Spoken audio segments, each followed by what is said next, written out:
No VW bus owner expects to reach their destination. That is something I read many years ago when reviewing alternatives engines to the Vanagon's anemic 1.9-liter power plant. I'm getting ahead of myself a bit, but this statement rings true. There had always been some doubt that the antique you've just set out for your trip will make it there trouble-free.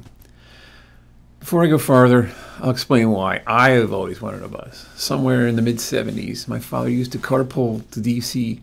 from my hometown in Bowie. For some reason, I was outside some early morning when the driver for the day came to pick up my dad. This green van with a white top pulled up. I'd seen them on the road plenty of times previously, but did not pay much attention. When the sliding door opened up, I looked inside and as if the heavens had opened up. I'd seen a complete enlightenment. There inside was an entire house completely compacted down to the size of a car. More than just a tree fort on wheels, this was a palace. From that day forward, I promised I would own one someday. It'll be 15 years before that became a reality. That's why I wanted a VW bus. The big question now is, why do you want a VW bus or camper? Before I begin, if you were playing this podcast for a significant other who was wise and frugal with their money, please stop and skip to 29 minutes and 30 seconds. Even just start there. The reason for this is these things are a black hole of a money pit that will leave your pockets and oil cans empty on the side of the road.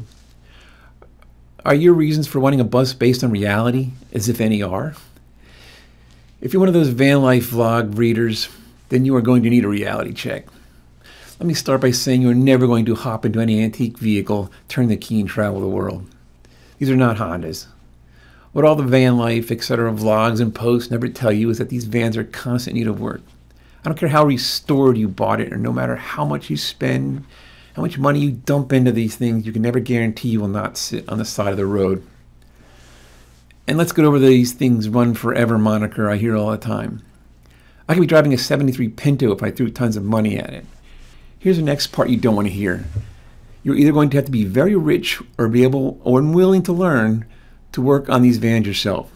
They're really not that hard to work on. In most places, you can no longer take these things to a regular mechanic, so you're going to end up going to a specialty shop that costs a fortune for upkeep and repairs. Let me explain. These things are very old, and you are always one broken bolt away from a 1-hour job becoming an 18-hour job. And for a mechanic, they don't want to take these chances. They can't bill you and say, oh, I just spent 18 hours pulling the nut out of there. Well, they don't want to do it because you're not going to pay it. Bottom line. So some places will do it. They're going to say, hey, that took me 18 hours. Well, you're going to have to pay those people, or you're going to spend your 18 hours fixing that broken bolt. So you may want to determine how and where you're going to get this van fixed before you buy it. Also, when you see these van lifers, vloggers, whatever, you always see a pristine van, and they're always hanging out somewhere near an ocean or on top of a cliff looking over the water or some kind of breeze. Let me tell you, if you spend more than 8 hours on one of these things, it's going to look like 17 caffeinated capuchin monkeys were trapped in there at mealtime. I can go on a rant about those, but let's do that later.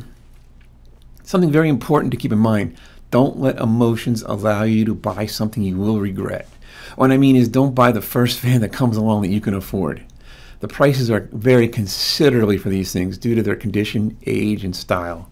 For instance, 10 grand, I can get a rusty hunk of a 67 splitting on a trailer, a pretty nice tin-top Vanagon daily driver. I'm overgeneralizing here, but let's dive in a little bit. Let's go to the four types that were sold in the U.S. The first generation was 1949 to 1967. These are the splitties. These are the really cool-looking ones. The ones that everyone remembers when they think of a VW bus, the ones with the flowers painted on them and all kinds of murals and everything like that.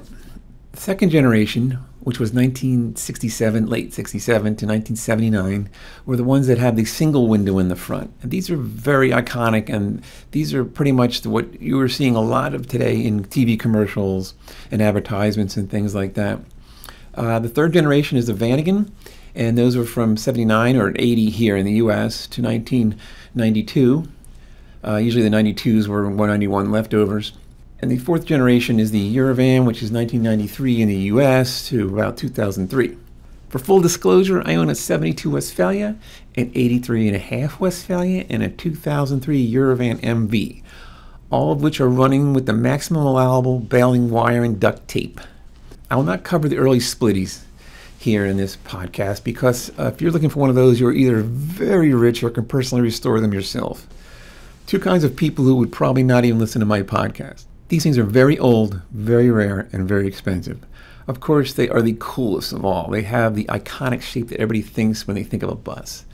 Whenever I see these at VW events, these are mostly camping events. They're usually owned by people who have either had them a long time or maybe mechanics who have restored them themselves. And the other group is people who have had $80,000 to buy a restored SO42 camper. And you must love these things. Let me let you in on a little secret that may anger some splitty purists. These things are tiny, noisy, and slow. I can open the passenger window from the driver's seat. The rear of the front headlight is in danger of me kicking it in. Of course I'd love to have one, but I'm not sure I want to camp in one of them. What I can recommend for you is be somewhere between the 1968 to the 2003 buses. Yeah, I'm going to call a Eurovan a bus in this context just for the sake of brevity. If you're a purist listening to this, then you probably don't need advice on buying VW bus from me. The next up in line, what we call the bay window, which was offered in the US from 1968 to 1979. These are mostly distinguishable from the splitties in that they have a single wraparound windshield instead of the two split windows of the previous model. These are what appear mostly on TV and in print ads these days, especially the Westphalias. These are great buses and I love all the years. Let's break that down a bit. The bay windows are broken down into what we would call the early and late bays. The early bays are from 68 to around 1973-ish, and from then on the late buses until 79. It gets a little fuzzy in the center. The early bays had a 1600cc engine that was the same size as the one that came with the Beetle at the time. These early bays only had drum brakes, something you may want to consider as the later disc brakes had better stopping power. These early bay windows up until 74 had a very similar Westphalia camping interior from 1968 to 73.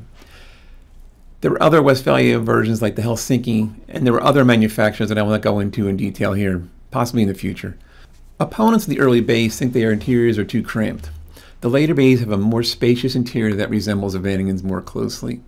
The 1971 and later buses were given the disc brake upgrade, and starting with the 1972 engine starting to get larger and more powerful and fuel injected. There is quite a difference between the 1968 with its small 1600cc carbureted engine, tiny brakes, and cramped interior to the 2000cc fuel-injected engine with disc brakes and spacious interior of the 1976 on. If you're going for a bay, you should decide what you want and what year range you want. Do you want simplicity and cost effectiveness? Then look no further than the early bays, as the 1600cc engines are easier to find, easier to work on, and less expensive all around. The downside is they're more underpowered due to their small size. Starting in 72, we have the 1700cc engine, which more power, but an orphan year for engine-making parts harder to find. The later engines are more sophisticated, so they're going to be smoother and more powerful, but cost more to fix. Some people look for certain years. For instance, the 71 had a 1600 easy-to-work-on engine, but it had disc brakes too. The 72s are sought after for their disc brakes and bigger engine, but not the complexity of fuel injection. It had dual carbs. Another thing to remember is that the early bays are all stick shift. The automatics did not come until about, I think, 73, and they are still pretty rare. Yes, you can put an automatic trans in a van that has a stick, but that puts you in the too much money category, and you probably don't need my advice. On top of all this, please note, unless the heating system is in pristine order, they have an aftermarket gas heater, there is very little heat in these things due to the engine being air-cooled, and a lot of times a lot of the cooling ducts and everything just are all rusty or just leaking, or you're getting exhaust in your heat. If you live in a warm climate or only camp in the summer, this will not be an issue, but it can be an issue in the really cold winter time. Okay, on to Vanagons. They started in 1979 in Europe and in 80 in the US. For starters, there were only 3 Westphalia camper styles for all these years. Only one was available in 1980.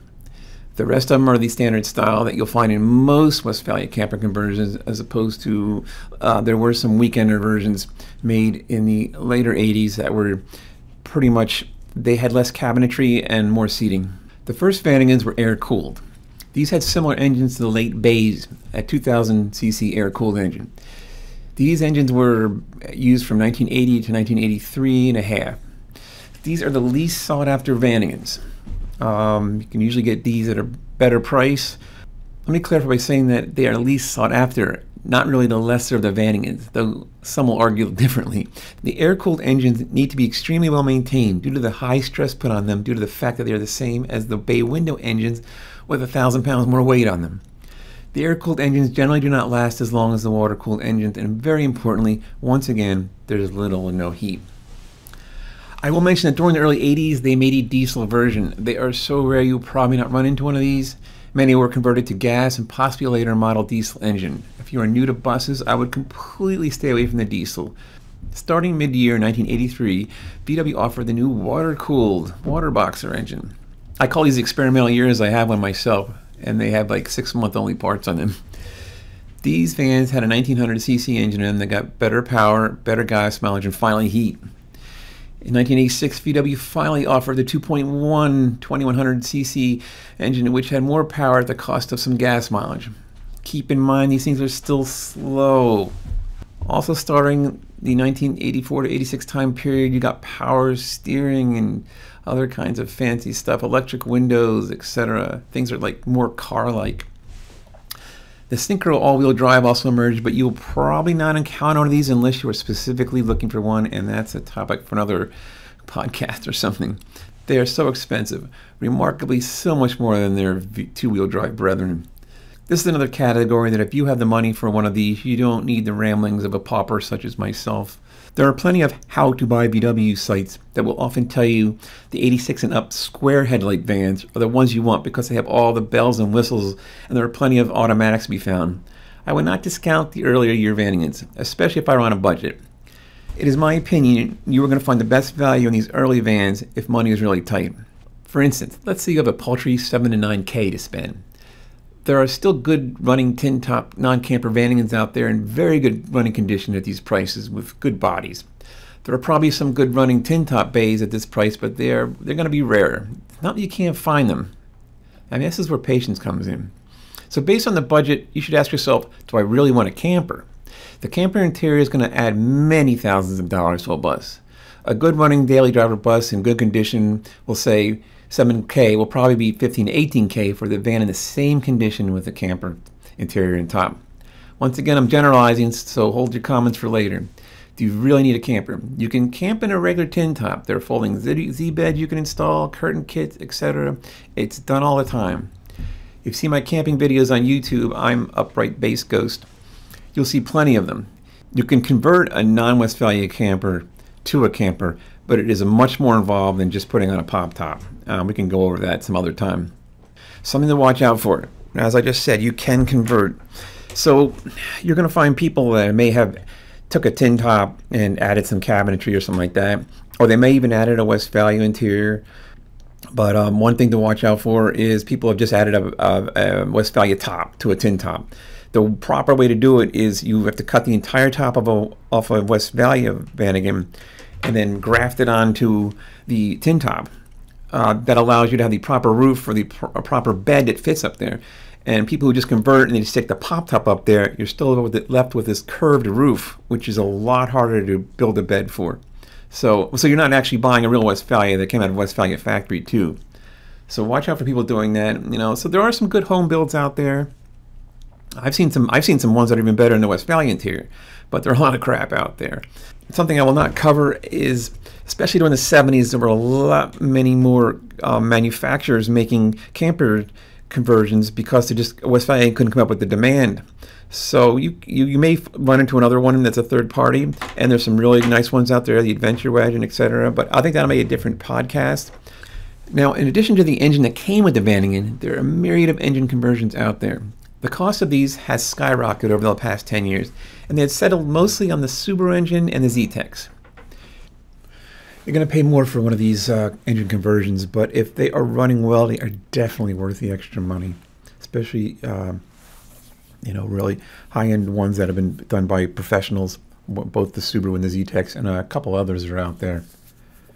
If you can find a turbo diesel, that's really nice too, but they're pretty expensive. One thing I would keep away from is a project where somebody started putting their Subaru engine in but never finished.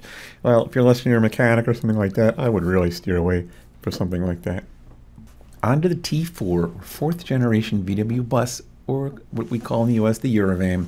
A lot of VW purists are cringing at this point, but you may consider getting one of these for yourself. Let me start by saying I have an 03 Eurovan MB as my daily driver, and hands down probably the best vehicle I have ever owned. I can cruise all day at 75 miles per hour with the AC blasting. It's 10 times more modern than the Vanagon. And when the snow tires on it to complement the traction control, I would put it up against my old Subaru any day in a snowstorm. The Eurovans were quite weird in how the VW released them. In '93, they came out as a passenger van and an MB camper, MB weekender camper. I'm not sure if they had the regular MB trim at that time. The passenger van was just that. It was just a van with seats. The MB camper had a bed, table, and a pop top. These early ones came with 5-cylinder Audi engines, which were pretty nice. They did not have traction control yet. These vans are somewhat orphaned in the terms of the fact that they are a 1 year only and parts can be a little hard to find. 93 can often be had for 3 to 7K running, and then at about 10,000 if it has the pop top. Parts are a bit hard to find. I would not buy one unless you have a mechanic or can work on it yourself. They skipped 1994 and didn't offer a Eurovan again until 1995. And in that year, they only offered the Winnebago camper version. This Eurovan had a longer wheelbase than the regular Eurovan. There was a nice unicorn in '95 where you could get both a 5-speed manual and airbags. Most Eurovans would come with automatic transmissions years later. In '97, VW once again offered a camper after skipping another year. Then skipped another year again and started offering the passenger vans again back from this year until 2003. So starting in '99 up until 3, we have the new 6-cylinder van, which had more power from 2001 to 2003. They upped it a bit.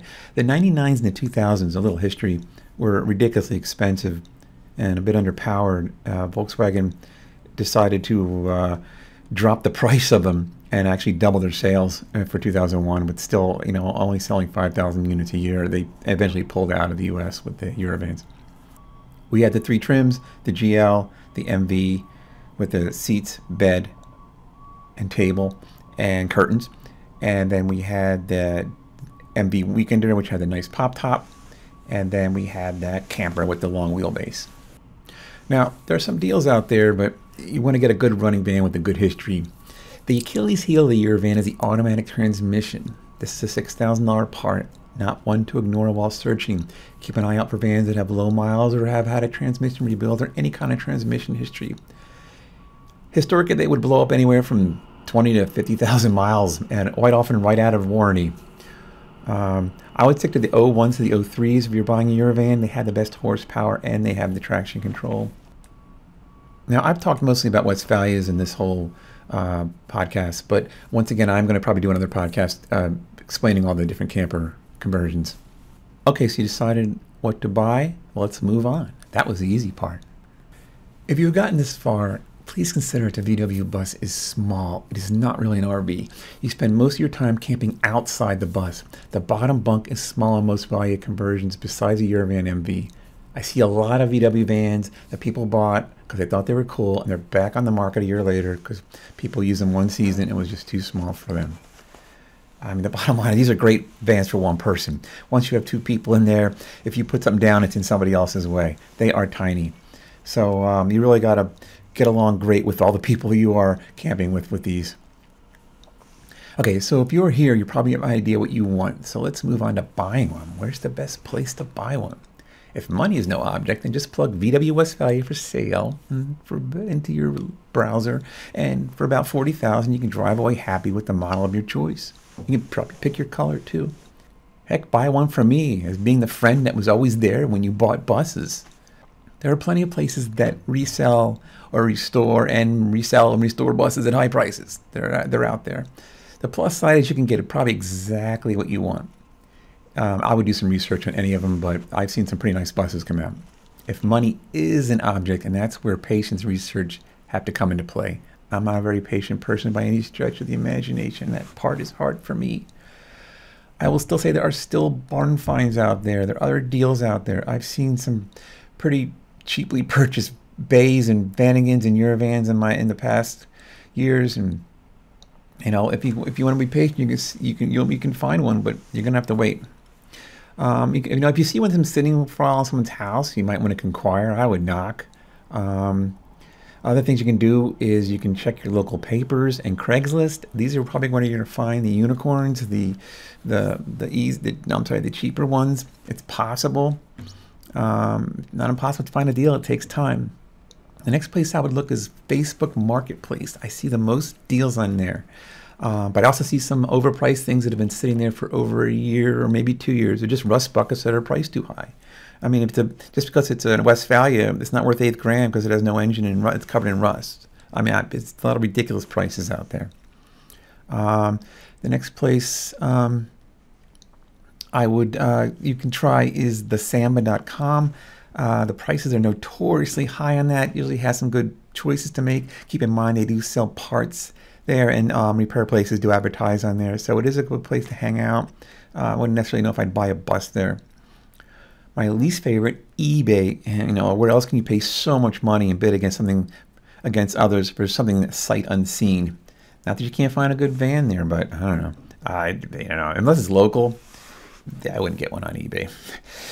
Do not put a note on somebody's windshield and say, "Oh, I will buy your van for you," because they'll just take that note and crumble it and toss it, or save it in their collection of notes. Because I don't know. I don't think people who put notes in your car are not people who know how much these vans are worth. Well, now that you found the one that you want, now what? If possible, I can't stretch this enough, have it looked at by a mechanic. Before we do that, you can do some determining yourself. First, ignore the odometer. They really don't matter at this age. Maybe more so with a Eurovan, but everything else. I mean, the only original part on some vans might be the passenger side window crank. The mileage does not matter with these things. So, I mean, I've seen pieces of crap with 80,000 miles ready to melt into the pavement, and I've seen pristine vans with 500,000 miles on them. Next, if the first thing you look at is the stereo, I would highly consider you buying a Honda minivan. You are way out of your comfort zone at this point. If the van is pretty pristine, you may want to just skip the personal check and send it to a mechanic, but let's say you are in the low dollar range like myself. For the most important thing I think I would look at is the rust. I would buy a clean shell with the motor seized in a box nearby, missing glass, before I bought a rusty van with a new engine. Rust is the #1 enemy of this van, and is what brings the most tears to a new buyer who did not heed this warning. Nothing like paying $12,000 plus for that bargain running Westphalia, only discovered has frame damage. Here's the thing: when you see the vans for sale, it will often say in the ad, it's just surface rust. Rust is rarely on the surface, not impossible, but when you see like the seam rust on Vanagons and bays, it's quite often because it's been rusting from the inside and years later is now appearing on the outside. This is true of windows and windshields too. If you see bubbling around the windshield, it can mean that it's load-bearing rust holding that glass in there, and as soon as you pop that windshield out, it's all going to come crumbling to a mess. Now, even if the rust is just more like on the body or something like that, it's something that can be fixed pretty easily by you or a shop. But a lot of times with the Westphalias, you got to pull out the camping gear to weld in new panels. Now, welding in panels is not a big deal. You can do it. You can pay somebody to do it. But it's more of the frame damage you're worried about. Let's move on to that now. So the worst rust is the frame. If you're buying on the lower end of prices, and you should crawl underneath it and get a good look. Are there parts of the frame with huge amount of rust or holes? If so, unless you are a welder, this van is not for you. Unless you are loaded and looking for a ground-up restoration, then this is the van you have to have. I can't stress enough about the rust issue. If you were looking at your vans, look for their rust too. They rust like crazy. My 03 has more rust than my Vanagon. And keep in mind with this rust repair, you need a restoration shop to fix these. A body shop will not deal with rust at all. So you think, well, I just buy it. Well, no, they won't. They won't touch it. You got to find a place that touches rusty vehicles, and you're going to pay for it. So I have videos on YouTube where I've done my own rust repair. And once again, I'm Upright Bass Rogue. I'm Upright Bass Ghost on YouTube. I don't make many videos anymore because a lot of people are making videos now, so I don't need to. I used to make them when there weren't any videos available for whatever I was going to fix. Okay, So our mid-priced van has acceptable rust for the price. Let's look inside. First, does it smell musty? Not good. It's probably leaking water somewhere. It's causing some rust and mold somewhere where you can't see. All vans are going to be a little sniffy inside, though. Don't be swayed by the Westphalia's interior as to how it relates to the general condition of the van. These interiors are very durable and will probably still be around when the cockroaches rule the world. So not base your assessment on the camping gear. It will almost always look pristine. I mean, there's some pretty monkeyed out vans out there, but like I'm saying, don't base the van on what you see with the Westphalia gear. Look how they maintain their interior. It's often a window to how they maintain everything else. Is everything else looking in good place? Is the headliner nice? Have all the door handles still on. You can always get little minor things like the little shocks when you pick up the rear door and open up. Are they using a stick to hold the back door open? These little minor things will tell you exactly how they've maintaining the van. I mean, it sounds silly, but it's true. Now, also when you're looking at the outside, once again, your price level. Are there dents? Is this a pretty good running van? You got some dents and some dings and a couple light bulbs broken. Who cares? These are all things that are easily fixed. So, I mean, a dent comes out pretty easily. A lot of things can be much more easily fixed than other things. Now, the thing about these vans, too, is that what seems like a difficult thing may not be difficult or expensive, and something that looks simple could be something outrageously expensive to repair. Now, are you going to take the van for a drive? Does it run? Well, how does it shift? How are the brakes? Is it running smooth? How does the clutch feel? If it's a van engine, does the temperature gauge rise past the center? Let it idle for a while. If you're just sitting there idling, then eventually that fan should come on, maybe at a stop sign or something like that. Are there shimmy, shakes, grumbles, or any expensive noises coming out of it? And once again, these are all relative. I mean, if you're getting if you're getting a Vanagon, Westphalia, and you're paying $8,000 for it, and the brakes are rusty and squeaking, well, you know what? There's things like that. You got to just take into consideration how much money are you spending for the vehicle versus how much money you're going to put into it. If I'm spending $40,000, it better be pristine. If I'm spending $10,000, well, all right, so it needs some brakes, needs a muffler, Overall, how does it feel to you? Are you paying a premium? Taking its age into consideration, it still should feel like a new vehicle with very little issues.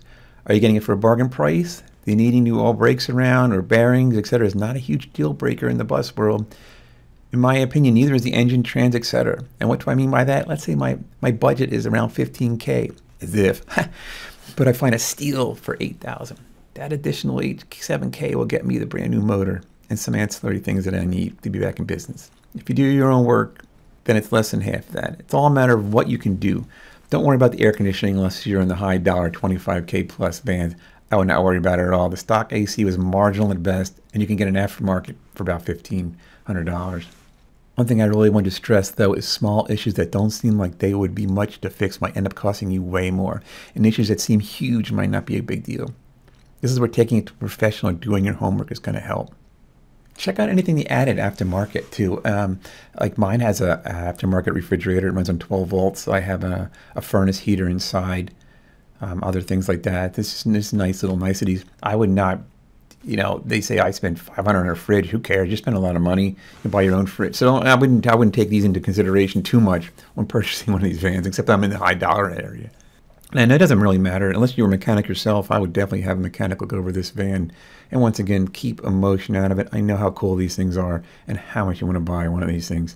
But it's just going to be heartbreak if you end up buying something that you just can't afford to fix.